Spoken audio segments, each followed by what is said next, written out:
नमस्कार। उत्तर प्रदेश में उपचुनाव को लेकर सियासी हलचल बढ़ चुकी है, क्योंकि ये उपचुनाव हर एक पार्टी को लेकर अग्नि परीक्षा की तरह देखा जा रहा है। तो 9 विधानसभा सीटों पर किसका पलड़ा भारी है, हर एक सीट के संपूर्ण आंकड़े सामने आ चुके हैं और ओपिनियन पोल के हिसाब से इन सीटों पर किसका पलड़ा भारी नजर आ रहा है। पहले बात करते हैं, यहाँ पर अब 13 की जगह 20 नवंबर को यहाँ पर वोटिंग हुई है और नतीजे 23 नवंबर को सामने आ जाएंगे, जो यहाँ पर बड़ी खबर सामने आ रही है। तो 9 सीटों का जो विश्लेषण है, उस विश्लेषण में कौन आगे दिखाई दे रहा है, क्योंकि जिस कार से यहाँ पर बात की जाए तो टिकट बंटवारे हुए हैं और यहाँ पर जो है उम्मीदवारों का ऐलान भी हुआ है, कौन किसके सामने है और किसका कितना पलड़ा भारी है, क्योंकि अब पोस्टर बार भी देखने को मिल रहे हैं। जहां बीजेपी बटेंगे तो कटेंगे, तो अखिलेश यादव जुड़ेंगे तो जीतेंगे। इसके अलावा मायावती जी ने भी यहाँ पर पोस्टर बार खेलना शुरू कर दिया है। यहाँ पर बात की है कितने यहाँ पर बीजेपी ने अपने उम्मीदवार उतार दिए कि दलित 2 उम्मीदवारों को चुनावी मैदान में उतारा है, ब्राह्मण को 2, ठाकुर को 2 और 3 ओबीसी चेहरे भारतीय जनता पार्टी ने इन 9 सीटों पर चुनावी मैदान में उम्मीदवार उतारे हैं। वही बात की जाए समाजवादी पार्टी पीडीए की, तो यहाँ मुस्लिम 4, दलित 3, ओबीसी 2, क्योंकि ज्यादातर सीटें हैं जहां मुस्लिम आबादी ज्यादा है, इस कारण से यहां पर मुस्लिम उम्मीदवार ज्यादा चुनावी मैदान में समाजवादी पार्टी ने उतारे हैं। लेकिन भारतीय जनता पार्टी क्या यहां पर बड़ा खेला करने जा रही है, क्योंकि ये उपचुनाव 2027 के लिए एक प्रयोग की तरह है और ये से सेमीफाइनल की तरह देखा जा रहा है, क्योंकि उत्तर प्रदेश में भारतीय जनता पार्टी की अगर बात की जाए तो 2024 लोकसभा चुनाव में यहाँ पर नुकसान देखने को मिला है और इससे कारण से कई बड़े ऐलान अब भारतीय जनता पार्टी करती नजर आ रही है। यादव वोट बैंक की बात की जाए 2019 में यहाँ 24% था, तो 2024 में घटकर 15% तक आ गया।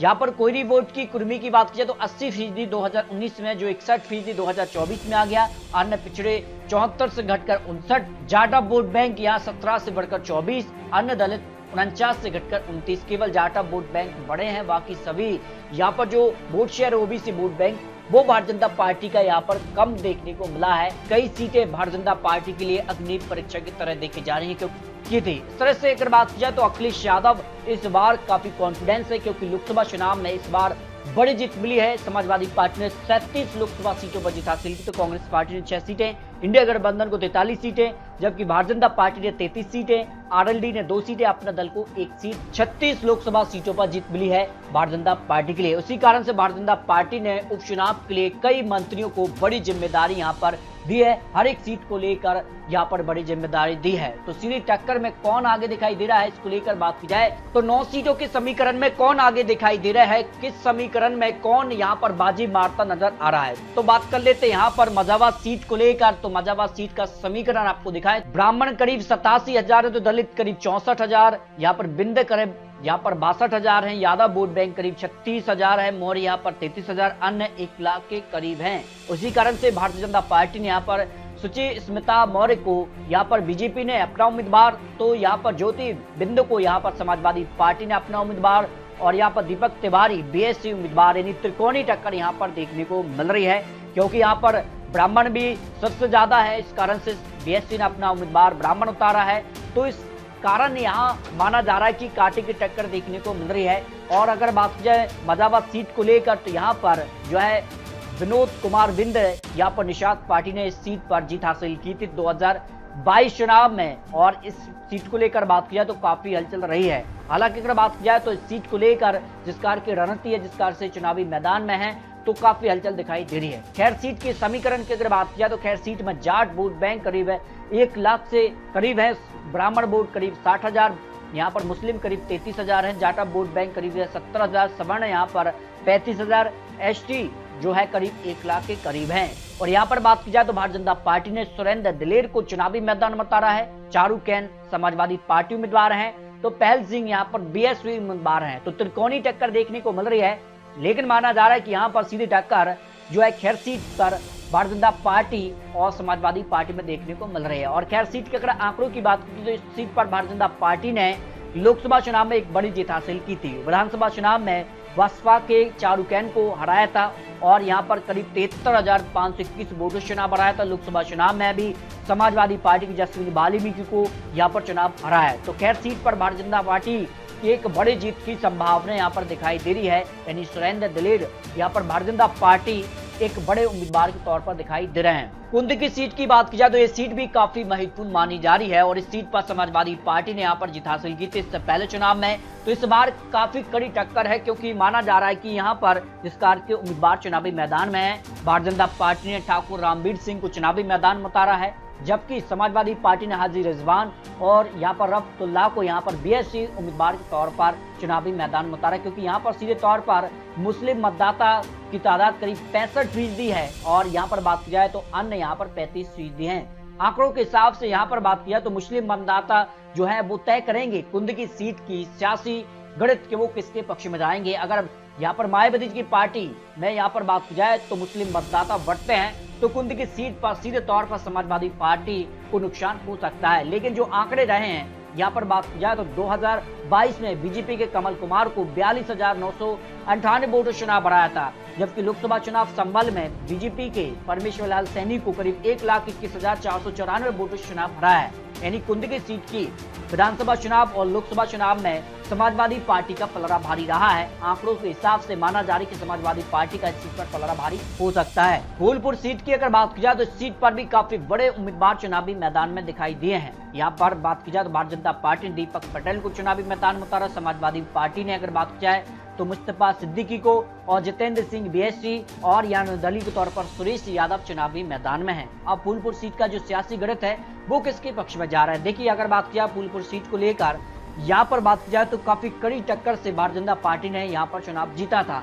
2022 में समाजवादी पार्टी के मोहम्मद मुस्तफा सिद्दीकी को करीब 2,732 वोटों से चुनाव हराया था भारतीय जनता पार्टी ने सीट पर, जबकि लोकसभा चुनाव में भी यहाँ पर जो है समाजवादी पार्टी के अमर मौर्य को करीब 4,332 वोट चुनाव हराया है। यानी फूलपुर सीट पर भारतीय जनता पार्टी का पलड़ा भारी है, लेकिन काफी कम मार्जिन से ही भारतीय जनता पार्टी ने जीत हासिल की है। तो फूलपुर सीट पर भी यहाँ पर जो है काफी कड़ी टक्कर देखने को मिल सकती है।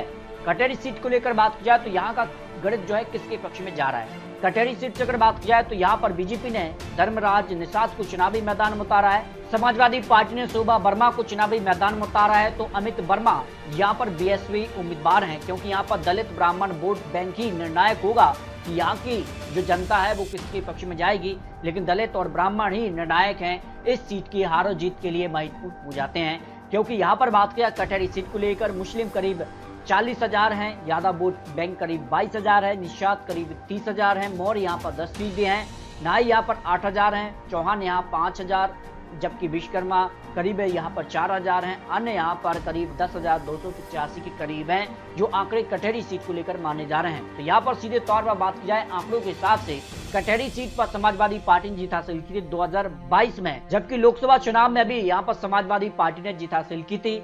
तो यहाँ पर माना जा रहा है कि कटेरी सीट पर समाजवादी पार्टी का पलड़ा भारी हो सकता है। भाई मीरापुर सीट को लेकर बात की जाए तो मीरापुर सीट पर इस बार समाजवादी पार्टी ने शुभबुल यहाँ पर राणा को टिकट दिया है, मिथिलेश पाल यहाँ पर आरएलडी, और यहाँ पर बात की जाए तो शाह नजर बीएससी और यहाँ पर जो है जाहिद हुसैन एएसपी चुनावी मैदान में है। हालांकि अगर बात की जाए तो आरएलडी यहाँ पर भारतीय जनता पार्टी यानी बीजेपी के सिंबल पर ही चुनाव लड़ रही है। तो यहाँ सीधे तौर पर माना जा रहा है कि यहाँ काटी की टक्कर देखने को मिल रही है। अब मीरापुर सीट को लेकर बात की जाए तो ओबीसी करीब यहाँ पर 38% है, मुस्लिम करीब 37% है, दलित 20%, सवर्ण यहाँ पर 5% है। यानी मुख्य टक्कर यहाँ पर माना जा रहा है कि यहाँ पर मुस्लिम मतदाता ओबीसी मतदाता के बीच दिखाई दे रही है। आंकड़ों के हिसाब से अगर बात की जाए तो मीरापुर सीट पर यहाँ पर आरएलडी ने जीत हासिल की थी 2022 चुनाव में, और इस बार लोकसभा चुनाव में यहाँ पर भारतीय जनता पार्टी ने यहाँ पर जीत हासिल की है।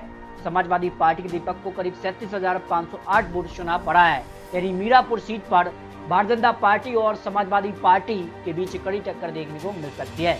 जबकि करहल सीट को लेकर बात की जाए तो करहल सीट का किला क्या भारतीय जनता पार्टी भेद पाएगी, ये महत्वपूर्ण हो जाती है, क्योंकि हॉट सीट में करहल सीट मानी जा रही है। और यहाँ का अगर जातीय आंकड़ा आपको दिखाए तो यादव करीब 30% हैं, शाक्य 13% हैं, राजपूत 8%, ब्राह्मण 6% और लोधी यहाँ पर 3% है। यानी करहल सीट पर यादव वोट बैंक निर्णायक हो जाता है। दलित 14% हैं, मुस्लिम करीब 5% हैं, यादव वोट बैंक 30%, अन्य यहाँ पर 21% आ जाते हैं। तो करहल सीट पर समाजवादी पार्टी ने 2022 में जीत हासिल की थी। और यहाँ पर बात की जाए तो इस बार यहाँ पर तेज प्रताप यादव को करहल सीट से चुनावी मैदान में समाजवादी पार्टी ने उतारा है। तो यहाँ बीजेपी की तरफ से अगर बात की जाए तो सुत्रप पाठक को लोकसभा चुनाव में करीब 1,70,922 वोट चुनाव हराया था, यानी बात की जाए तो विधानसभा चुनाव और लोकसभा चुनाव में समाजवादी पार्टी का पलड़ा भारी रहा है। आंकड़ों के हिसाब से माना जा रहा है कि करहल सीट पर समाजवादी पार्टी का पलड़ा भारी हो सकता है। उपचुनाव के लिए गाजियाबाद सीट भी काफी महत्वपूर्ण मानी जा रही है और गाजियाबाद सीट पर इस बार किसका कब्जा हो सकता है। गाजियाबाद सीट के लेकर आंकड़ों की बात की जाए तो ब्राह्मण करीब 55,000, दलित करीब 80,000, ओबीसी यहाँ पर 45,000 है, मुस्लिम करीब 35,000, वैश्य 35,000, जाट 10,000, ठाकुर यहाँ 25,000 और यादव करीब 12,000 हैं। आंकड़ों के हिसाब से कौन किसके पक्ष में जा सकता है। गाजियाबाद सीट को लेकर बात किया तो इस सीट पर भारतीय जनता पार्टी ने जीत हासिल की थी 2022 चुनाव में और 2000 लोकसभा चुनाव में भी भारतीय जनता पार्टी ने यहाँ पर जो है चुनाव जीता है। तो यहाँ पर बात की जाए तो काफी हलचल यहाँ पर दिखाई दे रही है और आंकड़ों के हिसाब से माना जा रहा है कि गाजियाबाद सीट पर भारतीय जनता पार्टी यहाँ पर एक बड़ी जीत की तरफ बढ़ती नजर आ रही है। भाई सीसामऊ सीट की बात की जाए तो यहाँ पर समाजवादी पार्टी के इरफान सोलंकी को यहाँ पर जो है 7 साल की जेल हुई है, उसके चलते यहाँ पर उपचुनाव होने जा रहा है। लेकिन यहाँ पर बात किया तो मुस्लिम मतदाता और ब्राह्मण वोटर के बीच जंग है, लेकिन यहाँ पर 3 लगातार चुनावों में समाजवादी पार्टी का ही यहाँ पर पलड़ा भारी रहा है। लोकसभा चुनाव में भारतीय जनता पार्टी ने यहाँ पर जीत हासिल की है, तो इस बार माना जा रहा है कि सीसामऊ सीट भी काफी महत्वपूर्ण हो जाती है। तो उत्तर प्रदेश को लेकर इस तरह से 9 सीटों का आपको संपूर्ण विश्लेषण दिखाया है। 9 सीटों को लेकर आपको क्या लगता है कौन कहां से जीत सकता है। जातीय जो आंकड़ा है उस आधार पर और जिसका से तैयारी है लोकसभा चुनाव में बढ़त के हासिल पर तो समाजवादी पार्टी ने यहाँ पर बढ़त हासिल की थी, लेकिन माना जाता है कि सत्ता पक्ष को हमेशा उपचुनाव का फायदा मिलता है। तो इस बार समाजवादी पार्टी और यहाँ पर बात किया भारतीय जनता पार्टी के बीच सीधी टक्कर दिखाई दे रही है, लेकिन पलड़ा किसका भारी होगा ये तो उत्तर प्रदेश की जनता तय करेगी। तो आपको क्या लगता है, रख सकते हैं। मिलते हैं और लेटेस्ट और महत्वपूर्ण विश्लेषण के साथ, तब तक के लिए जय हिंद, जय भारत।